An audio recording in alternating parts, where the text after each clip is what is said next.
Kader ndax mën nga confirmer chiffre boobule. jërëjëf madame da nga may permettre avant may tontu ci sa laaj bi may nuyu sénégalais yi nekk ci bitim réew ak yi ci nekk biir réew mi di nuyu tamit ñi nga xamante ni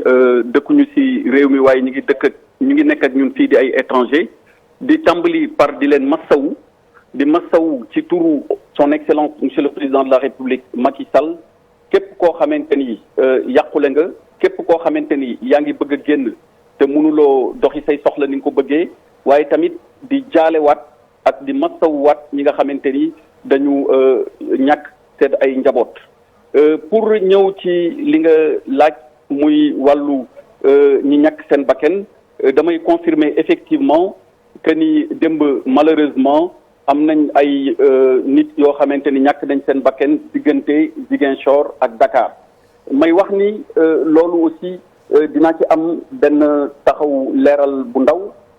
boo leen fàttalikoo 2021 génnoon naa ci télé bi di wax ay forces occultes di ko leeral ni am na ñoo xamante ni dugg nañu rax ci biir population bi te bokkuñu ci mu indi woon coow lu rëy nag ñu bëri di wax ni woy ministre de l'intérieur dafa génn di critiquer manifestants yi exprimer seen opinion politique mais tey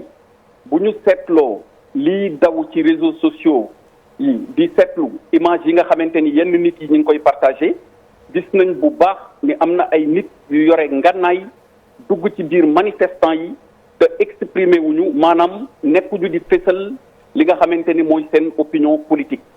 koo xamante ni nag dafa jug dugg jaxasoo ci biir ñuy manifester opinion politique di faagaagal ay doomu aadama wala di yàq loo xamante ni ñun ñëpp moom la ñu itteewoo pour dund dama ciy joxe rek benn tegtal am na ñoo xam ni tey lii seen yitte bokkul ak yitte yi ñi nga xamante ni dañu bëgg a fësal lu leen neex wala lu leen naqari ci wàllu doxalinu réew wala ci wàllu doxalinu politique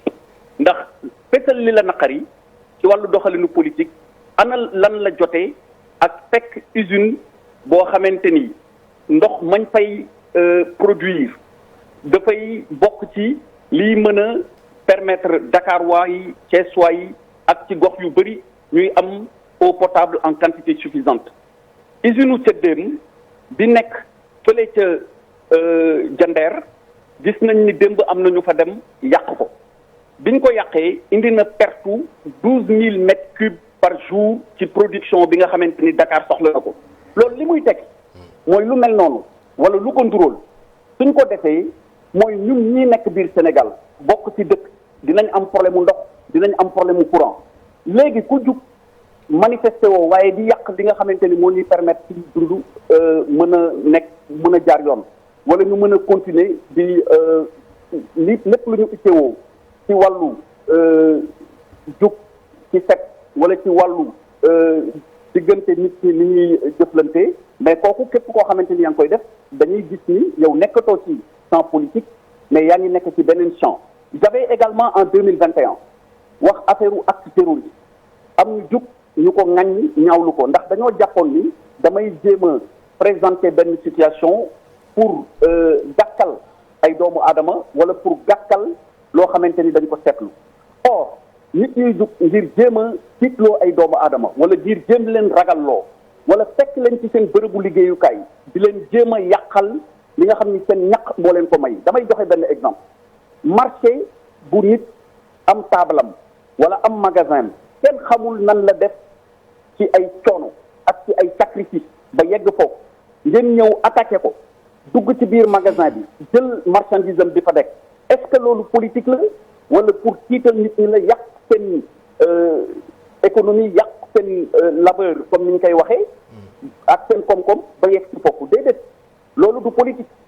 loolu tiital doomu aadama yi la pour jéem a fexe ba li nga xamante ni moom la ñu doon dundee muy modèle démocratique sénégalais muy exception sénégalaise ñu jéem ko attaqué tey ce qu'il faut retenir mooy que république la ñu attaqué état la ñu attaqué foofu nag ma fay wax lenn lu leer en tout cas ci ndigalu son excellence monsieur le président de la république Macky Sall lépp loo xamante ni état bi war na ko def défendre état bi ak défendre république bi ak képp koo xamante ni état ñor na la wala république ñor na la war nga ñëw tey fekkee géew boobu ngir pacte républicain boobu nga xamante ni kenn du ñu yàqal suñu modèle wala kenn du ñu yàqal li nga xamante ni moom lañ doon dundee bërki démb door a ñëw ñu wéyal ko loolu mooy li nga xamante ni bëggoon naa ko leeral ci li nga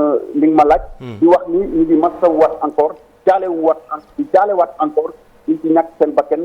diggante Ziguinchor ak Dakar. Monsieur le ministre bu ñu la déggee bu baax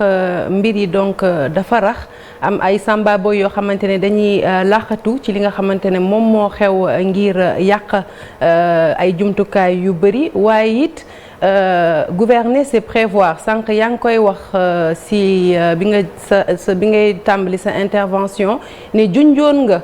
lu mel nii ñu am yaakaar ne xëj na état bu fekkente ne amoon na ay renseignements ci lu ni mel y a peut-être un an auparavant naka la ñu mënee yegg si tamit tey ci situation bu ni mel est-ce que quelque part il n'y a pas eu aussi négligence par rapport ak faisceau d'indices yi nga xamante ne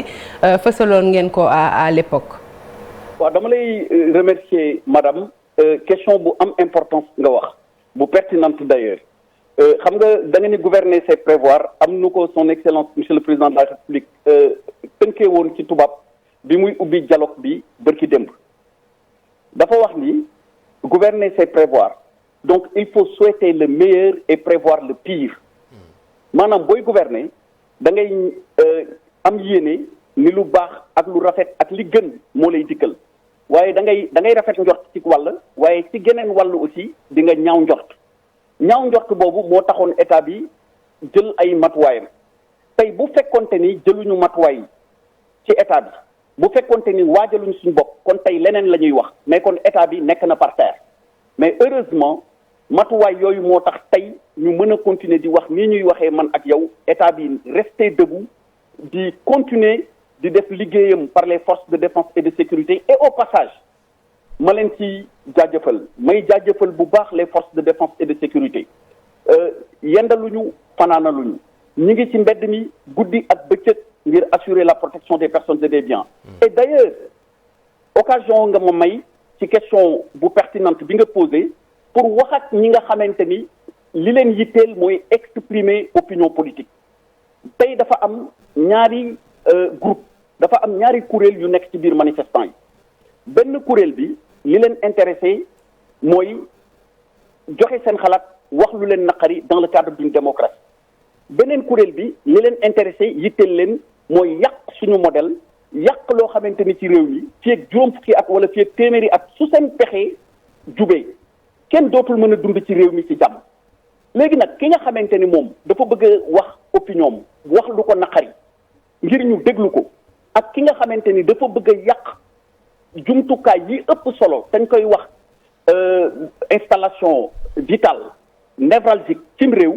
mais ñaar ñooñu bokkuñu yéene ki nga xamante ni opinion lay joxe kooku dafa war a ñëw toog ci dal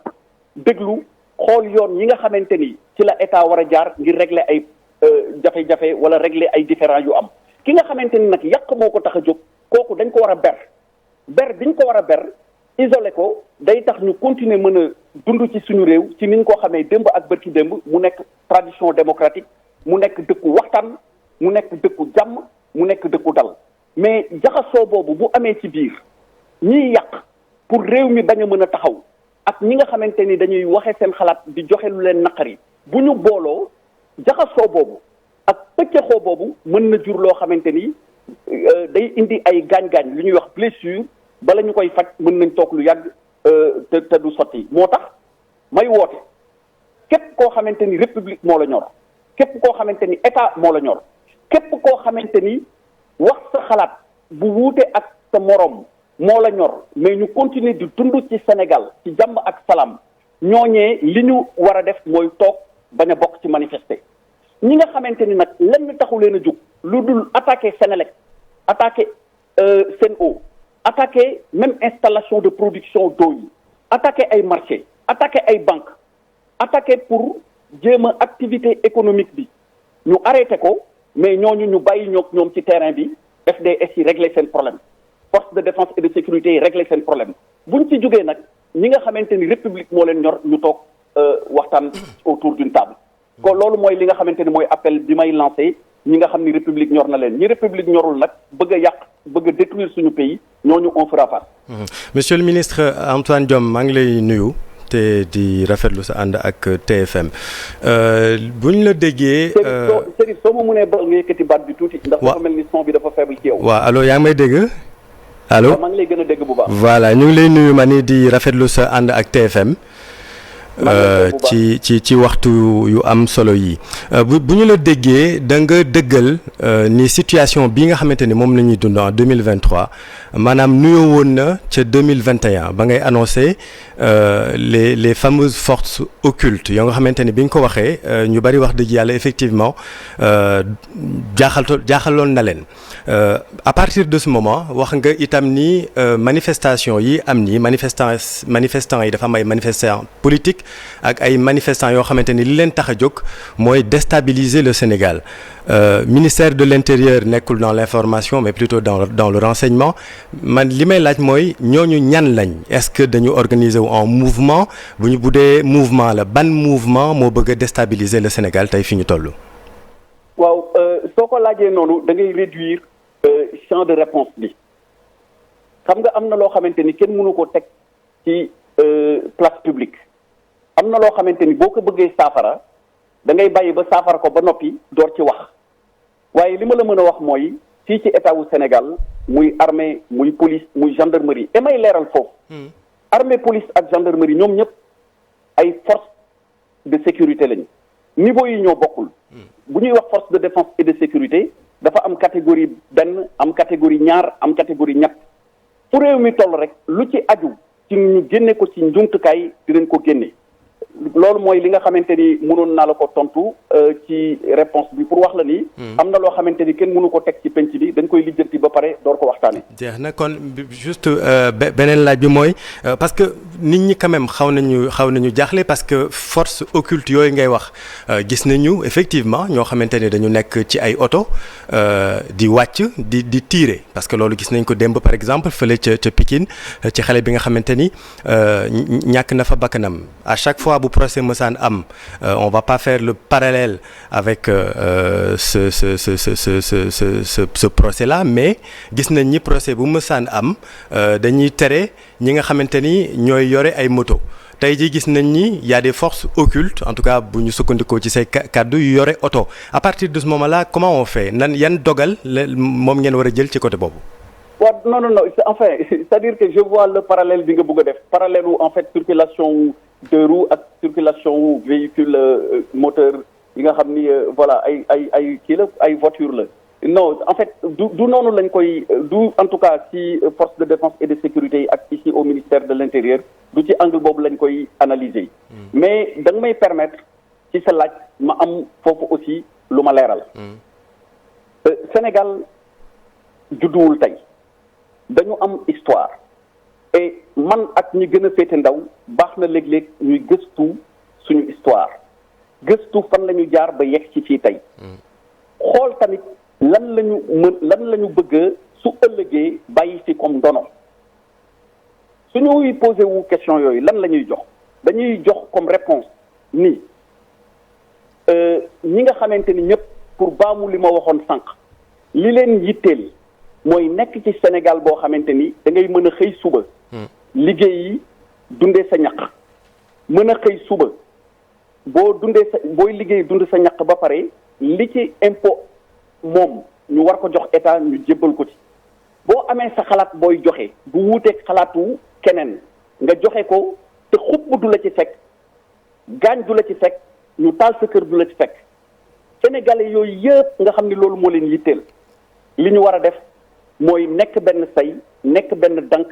bañ a nangu kenn yàqal ñu suñu réew te gis nga li tax yenn jaxasoo yi baaxul dafay am ñoo xamante ni dañ ci profito pour def ci lu bokkul ak lu dëppoowul ak ñi nga xamante ni sax dañuy manifester loolu lañ ci jublu am na benn expression olof dinaa ko utiliser dañuy wax souvent ni ñiy gàmmu ak ñiy ras dem bokkuñu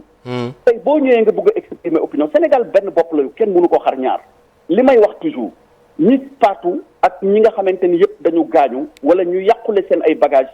ñooñu ñëpp boo leen seetloo di ngeen am foo leen daje ci wàllu deret wala ci wàllu diine wala ci wàllu koñ te fii koo fi gaañ yaa koy seeti mastawu ko képp koo xamante ni faatu na yow yaay mujj dem jaale ji ko kon suñu tradition démocratique boobu ñu am suñu ndono loolu nga xamante ni mag ñi bàyyil nañ ko fi war nañu fexe ba sàmm ko bu baax a baax a baax ba kenn bañ ñu ko yàqal wax nga léegi affaire force occulte léeg-léeg da ngay wax nit ñi duñu dégg fa ngay waxee mais doo tàyyi mukk da ngay gën a góorgóorlu ci di leen expliquer xañ na tey am na benn baat boo ko waxee ñi nga xam ni yegguñu ci yow la nga xam ci information mën nañ la dëkkal sax foo dëkkul wala ñu wax la loo xamante ni safaan la maa ngi fàttaliku comme ni nga ko waxee léegi ni mars 2021 bi ñu expliqué ni am na ñoo xamante ni li leen tax a jóg mooy affaire u terrorisme wala dafa am ay forces occultes yoo xam ne dañ ñu rax mais luñ ci déggul amul luñ ci déggul amul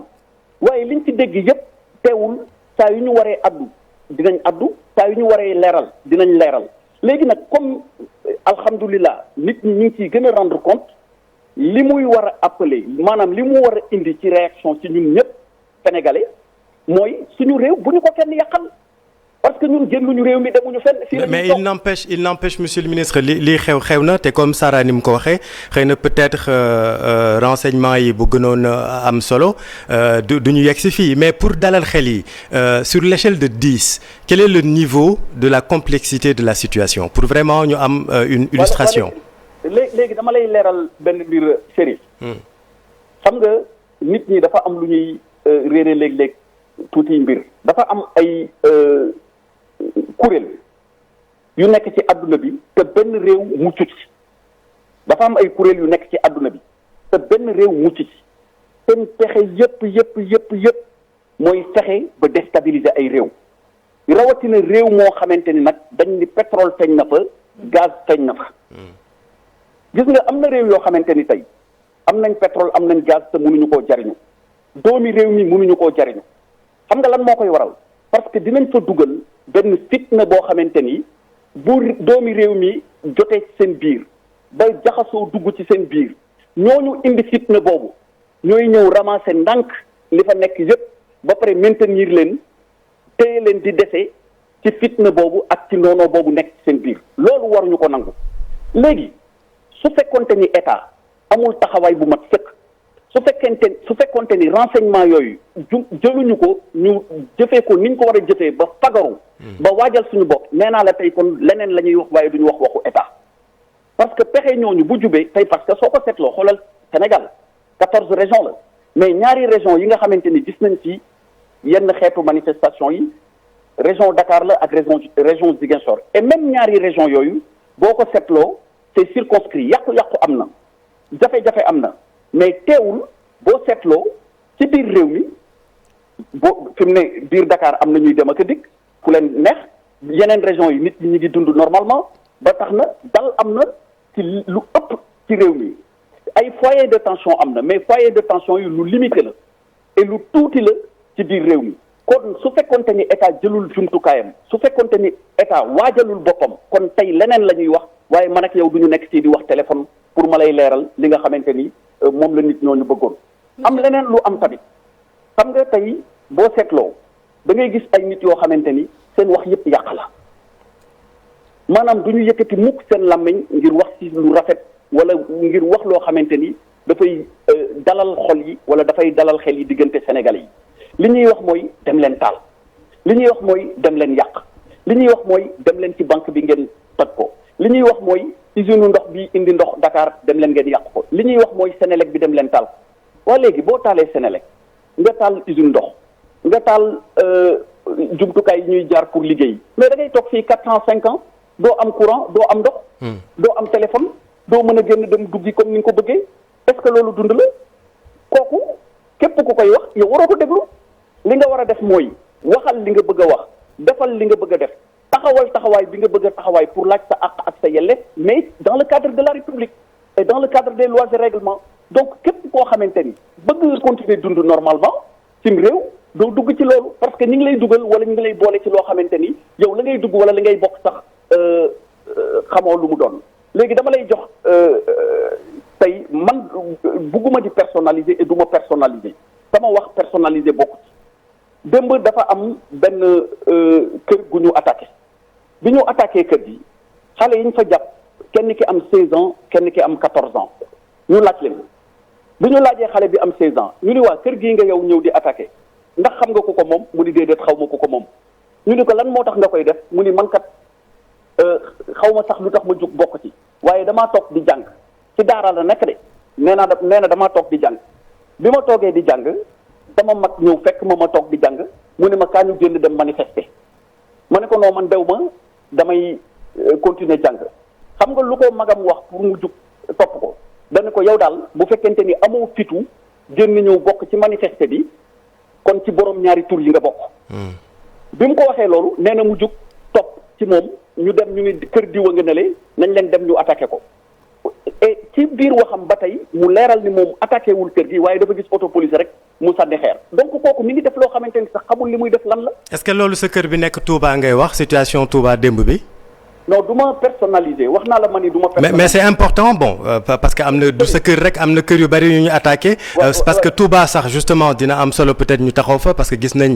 xalifa bi yëkkati na ay kaddu daal di woote jàmm foofu situation bi lan ngeen fa jot a am comme retour et puis nga bëggoo personnalisé mais dina baax tamit ñu wax ko parce que sa kër foofu sa Touba ak këru le ministre Aly Ngouille Ndiaye effectivement aussi attaqué nañ leen c'est des informations. waaw mais xam nga Chérif respecté naa ce point de vue et respecté naa sa question mais man bokkul ci ni ma gisee àdduna booy waxtaan loo xam ni ñëpp ñoo ci war a jariñoo ci penc mi ngay indi wax ji ci sa bopp wala nga koy indi ci benn nit li nga war a def mooy xool li nga xam ni mooy jariñ ñëpp nga addu ci man noonu laa gisee àdduna te noonu la sama xalaat donc respectel ma sama xalaat bugguma personnalisé bugguma dugg ci ay questions personnelles. Très bien.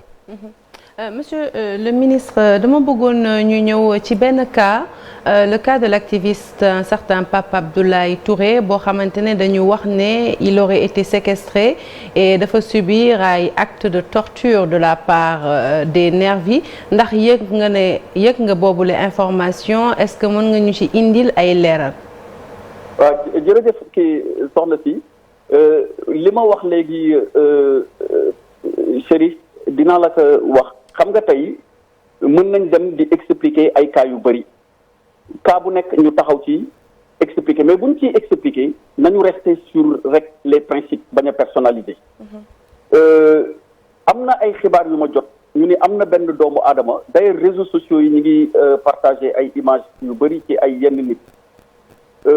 am na lu ñu gëstu ci ay nit yu bëri yoo xamante ni indil nañu ci xibaar bi ñu wax ni. xañ na ci ñaari ci côté yépp nag léeg-léeg ñu gis kenn ku gaañu bokk ci force de défense et de sécurité yi léeg-léeg ñu gis kenn ku gaañu ci manifestants yi léeg-léeg sax ñu gis journaliste bu ñu wax ni am na lu ko dal mais loolu yëpp li ma ci bëgg a fàttali bëgg ci tontu mooy fii Sénégal suñu réewu démocratie la suñu réew la moo xamante ni am nañu ay yoon yoo xamante ni mën nañ ci jaar moo xam journaliste bi moo xam élément de force de défense et de sécurité bi la moo xam citoyen bi la ngir bu fekkente ni am na lu ñu jàpp ni am na ñu leeral ko wala bu fekkente ni am nañ lu ñu jàpp ni am na luñ ci rafetlu wala yooyu ñu saytu ko seet ko maintenant je vais faire peut-être une exception comme on dit c'est l'exception qui confirme toujours la règle. Merci. Je vais faire une exception pour préciser tuuti gis naa ñuy wax ci suba ba tey ci mbiru nit boo xamante ni dañ ko torturer li ma la ci mën a waxagul ci fi ma toll nii mooy am na benn doomu aadama boo xamante ni jàpp nañ ko ci li ma ci jot ci ay xibaar biñ koy jàpp dañu wax ni te noonu laa koy préciser parce que ba léegi nii yoon addoogu ci yoon leeralagul mais li ñu wax mooy dafa am ay nit yoo xam ni bëggoon nañu song benn kër responsable boobu bi ñu ko bëggee song am ay xibaar yu ci bàyyeekoo ba ñii yor wàllu yoon ak wàllu takk der jote ci moom ni ko yoon mayee tamit moom ci boppam mu wax ni bëgg na docteur xoolal ko yaramam ñu njëkk koo yóbbu ci docteuru takk der yi biñ ko yóbboo ci docteuru takk der yi ñu xool ko mu wax ni déedéet lii doyuma dama bëgg ñu indil ma sama docteuru bopp ñu woowal ko docteuru boppam ñëw xool ko seet ko pour wax ni Sénégal fu ñu mënti toll ñu ngi sàmmoo ak yelleefu ñi nga xamante ni yoon mi ngi leen di teg loxo wala yoon mi ngi jëflante ak ñoom. donc loolu dama bëgg rassurer nit yi ni suñu réewu démocratie la, suñu réewu état de droit la, ak fu ñu mënti toll ak koo mënti doon te yelleef bu fekkente ni dafa aaju ñu seet la ci wàllu kër docteur, waaye ñu seet la tamit ci anam yi nga xamante ni yoon tëralee na ko, indil la sa avocat ñu indil la ko. loolu laa mënoon a tontu ci lépp li nga xamante ni ñu ngi koy wax jëmale ko ci ay nit yoo xam ni dañuy wax nit ñi ñu ngi leen di sonal wala ñu ngi leen di teg loo xamante ni jaaduwul wala jaarul yoon, ñu seq koog way takk der yi di wax ni way takk der yi ay professionnel lañ te way takk der yi ñu ànd ak dal lañ, ndaxte gis nañ yéen a ko wax sànq ba tey ci li ngeen di gis ci réseaux sociaux yi wala li ngeen di gis ci télé ak ci rajo, gis nañ ni ak nu situation bi mën a demee am na dal bu ñu am boo xamante ni buñ ko amul woon kon kenn du wax li ñuy wax ni tey ci wàllu yeneen anam yu jëm ci gaañu gaañoo. naam am na ay doomu aadama yoo xamante ni comme ni ñu ko waxee ak fu ñu mën ci bokk faatu nañ, am na ay doomu aadama yoo xam ni gaañu nañ ñu leen di mastawu di leen jaale, waaye way far takk deru Sénégal, force de défense et de sécurité Sénégal li ñu leen xamal mu doon seen baax te ñu continuer ci mooy ay nit yu dal lañu malgré li ñuy am ci coono, malgré li ñuy am ci difficulté, malgré même li ñuy am ci xeetu yenn comportement ay nit yoo xamante ni manifester taxu leen a jóg, kenn gisul ñu perdre patience, kenn gisul ñu seen sago dem, te kenn gisul ñu def lu ñu warul def, te loolu ñëpp mën nañ ko seede. Force de l'ordre yi dañ leen di jaajëfal. Monsieur le ministre, une autre question, elle concerne cette fois-ci ki nga xamante ne mooy l'opposant Ousmane Sonko. D'après sunu ay natango dañu nemmeeku ne dispositif de sécurité bi nga xamante ne moom la ñu mettroon en place ci domicile am dañ ko réduire. Ñu bëggoon xam effectivement si vous confirmez la réduction de ce dispositif important et si oui, quelles en sont les causes? waaw non xam nga am na laaj yoo xamante ni ci wàllu doxalinu kaaraange réew duñ ci mën a xuus trop, loolu moom laaj boobu da nga ma koy jéggal, waaye li ma la mën a wax mooy que ni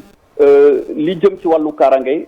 fépp fuñ ci war a taxawee ak lépp luñ ci war a def ak fépp fu mu nekk ci biir réew mi incha allahu rabbi dinañ wéyal di ko def, te tamit di gën a donc remercier force de défense et de sécurité ci liggéey bu am solo bi nga xamante ni ñu ngi koy def. Moi monsieur le ministre, am na yeneen ñaari question peut-être avant de passer en français parce que c'est aussi important pour la communauté internationale, mais d'abord ci wolof am na beneen question boo xam ni mi ngi soxal actuellement la surpopulation carcérale, maanaam nit yi nga xamante ni ñi ngi nekk ci prison yi. C'est une question peut-être un peu complexe, mais ay Sénégalais la itam yu nekk ci kaso yi, déjà kaso yi ñëpp xamoon nañ ni y a une surpopulation ak arrestation yi nga xamante ni gis nañ ko muy arrestation justifiée, on peut le dire, parce que ku ñu jàpp ngay rey nit naturellement bu ñu la jàppee loolu yoon la, mais gis nañ tamit ni prison yi mi ngi fees fi ñuy wax ak yow ni la population carcérale est presque de 13 000. En termes de politique ak itam ay jël ay matuwaay côté boobu naka la yéen waa gouvernement di bàyyee xel population carcérale bi. Alors jërëjëf Chérif, waaye question boobu moom xam naa dama lay bàyyi di nga am occasion poser ko ministre de la justice plus tard. Très bien. Alors la dernière question, gis nañ ni tey jii wax nga ko Ziguinchor à Dakar mooy vraiment centre névralgique yi nga xamante ni tey jii en tout cas mooy centre fi yëf yi gën a tàngee, mën nañ ko wax noonu avec un peu de mesure, mais kañ la vie bi di ñëwaat normal? Télétravail yi bari na, école yi tëj na, est-ce que mën nga ñu firndeel en tant que koo xamante ni yaa yor suñu sécurité que lundi nit ñi dañu nekk ci jàmm dem liggéeyi wàcc dem ñibbi seen kër? Alors Chérif, da nga may permettre aussi foofu ma leeral fii loo xamante ni lu am solo la. Chérif, kañ nga mës a gis ci manifestation politique classique, je dis bien manifestation politique classique, mooy loo xamante ni da nga ciy bëgg a wateelu la naqari wala loo xamante ni ànduloo ci ngay taal fi ñuy wutee xam-xam, maanaam jël école taal, bibliothèque kàggu bi nga xamante ni fa la ñuy dajalee téere yi ñuy sakkoo xam-xam nga dem taal ko kooku ki def loolu lan moo nekk ci xelam kooku ban ëllëg la gisal Sénégal taal téere taal fi ñuy wutee xam-xam kooku ban ëllëg la gisal Sénégal question la boo xam ni ñëpp war nañ ko posé wu. alors loolu daf may indi ci li ma waxoon sànq ki nga xamante ni dafa am lu ko naqari wax ni d'accorduma ci lii wala d'accorduma ci lee bokkul ak ki nga xamante ni suñu modèle de vie ni ñuy dundee ak ni ñu baaxoo def dem sakku xam-xam jariñoo ko ngir jariñ suñu askan jariñ suñu ñoñ jariñ suñu bopp kooku bokkul ak ki nga xamante ni dafa bëgg a yàq suñu modèle de vie parce que kuy taal école di taal bibliothèque di taal restaurant boo xamante ni dañ fa war a bokk di lekk en tant que étudiant pour continuer mën a dund ci biir université biir campus kooku exprimer benn opinion ragal naa ni taxu ko jóg fi may wax ak yow nii am na ñoo xamante ni ñu ngi continuer liggéey normalement ñu ëpp ci réew mi am na ñenn ñoo xam ne xam ne ñu ngi toog tuuti ci seen kër mais la vie se passe normalement dans toutes les régions du pays y compris d'ailleurs à Dakar à Ziguinchor fi mu ne tey xam naa ni xaj ñàkkul nga gis ko bi ngay dem liggéey am na ay nit yoo xam ne ñu ngi def sport ci mbedd bi am na ñoo xamante ni ñu ngi ci seen atelier di ñëw et d'ailleurs xoolal marché yi li tax ñu bëgg a attaquer marché yi seetlul rek méthodologie wala méthode bi nga xamante ni ñenn ñi bokkul ci manifestants yi ñooñu may tuddee ay forces occultes te yàq tax leen jóg xoolal li ñuy attaquer dañuy dem fekk ay commerçants yuy jaay yoo xam ni seen yoon nekku ci ñu dem attaquer leen pour yàq marché yi fekk ñoo xamante ni ay tailleur lañ nekk di ñëw di waajal tabaski gi ñu dem di jéem a yàq seen ay atelier ak seen ay machine ñawukaay fekk ñoo xamante ni dañuy dem di jaay ay seen xar di waajal tabaski bi ñu dem pour tiital leen pour ñu dellu seen kër ndax bañ a liggéey donc ñooñu li leen itteel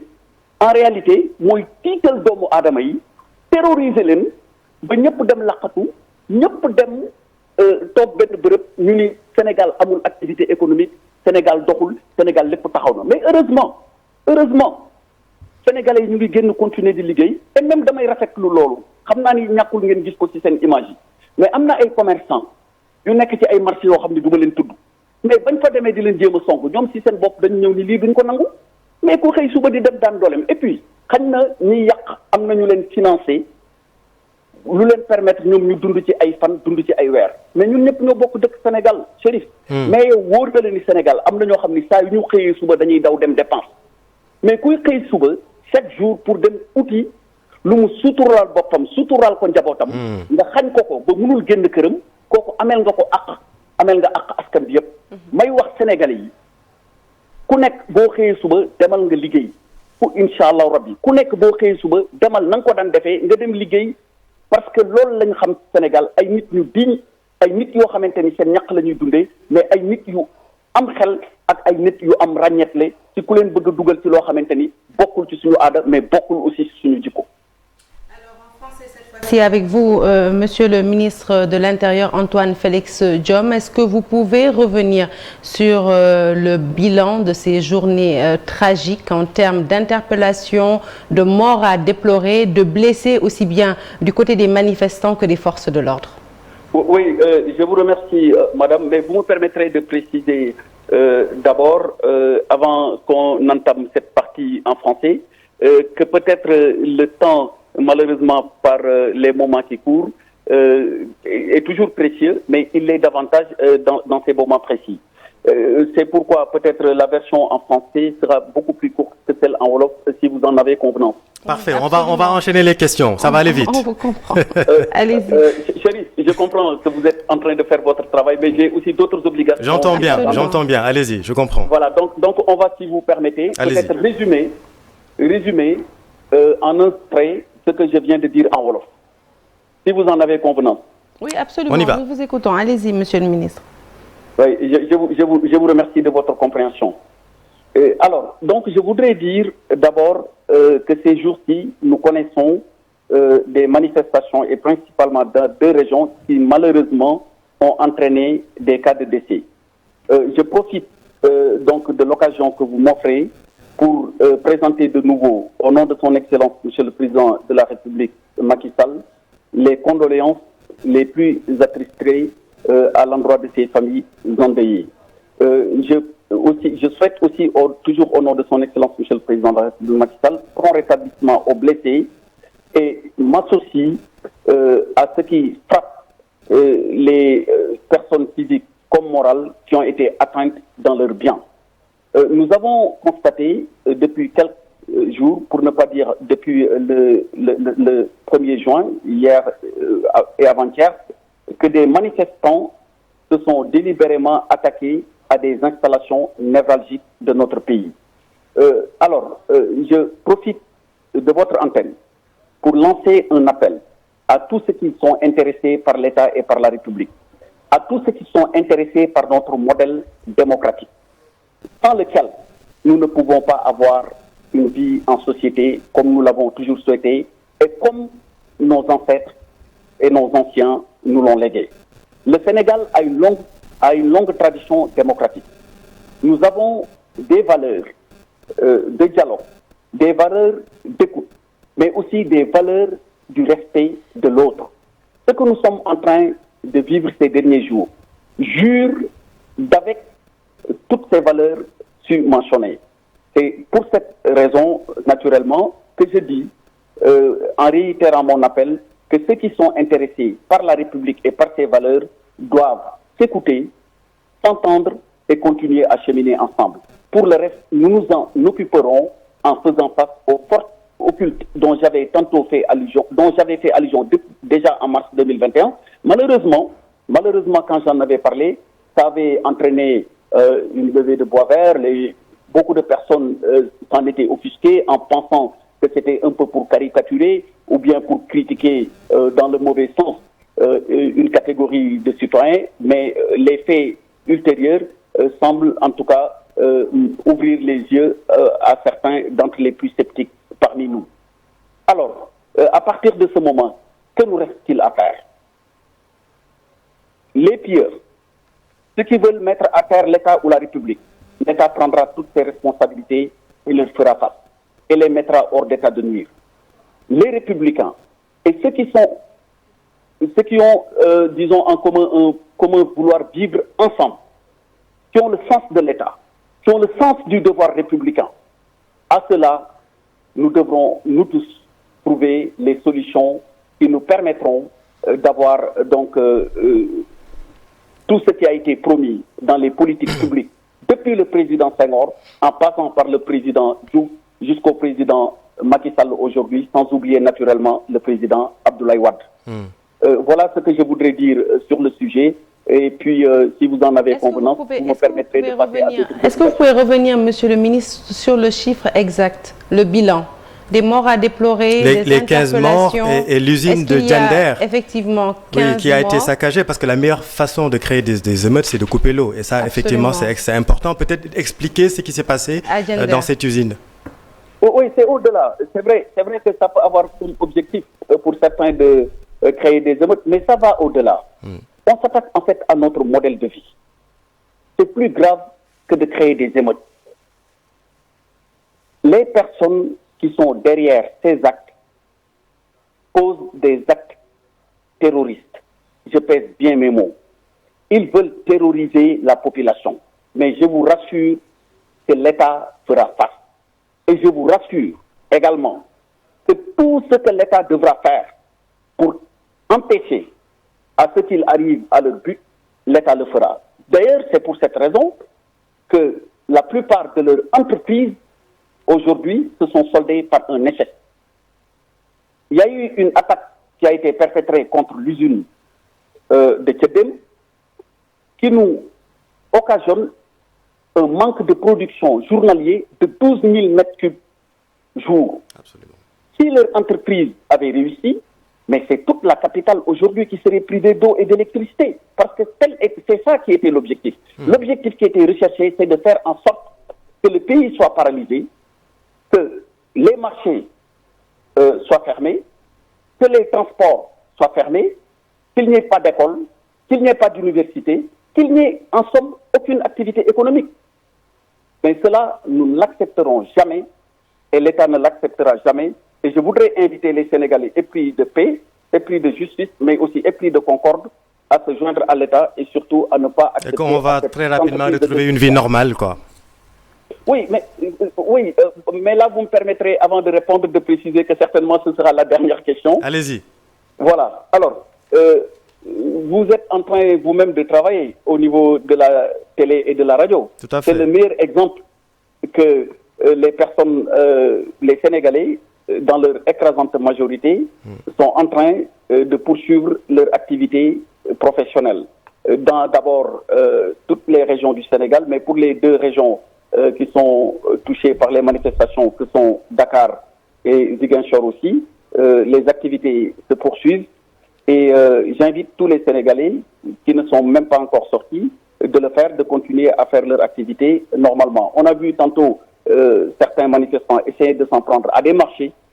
ou essayer de s'en prendre à des vendeurs de moutons ou même à des tailleurs dans leur atelier. Mais par moment, on a vu des réactions appropriées de la part de certains commerçants pour dire que vous ne passerez pas par nous pour arrêter l'activité économique du Sénégal. Je voudrais, pour terminer, dire à ces vaillants travailleurs, dire à ces vaillants Sénégalais, de façon générale, ils le sont tous, à part quelques exceptions, que j'invite d'ailleurs à se ressaisir, que le Sénégal, comme le disait son Excellence, Monsieur le Président de la République, Macky Sall, nous sommes parce que le Sénégal est. Et le Sénégal est au-dessus de nous tous. Et par ces mots que je voudrais donc terminer mon propos en vous remerciant de votre aimable attention. Juste une toute dernière question. Monsieur le ministre, on a souvent reproché en tout cas à l'État du Sénégal... Ah, il a coupé. Apparemment, c'est un peu parti. On le comprend. Il a d'autres urgences, mais c'était pour le relancer notamment sur les enquêtes. Oui. Parce que la société civile et l'opposition ont souvent reproché à l'État. Aujourd'hui, c'est malheureux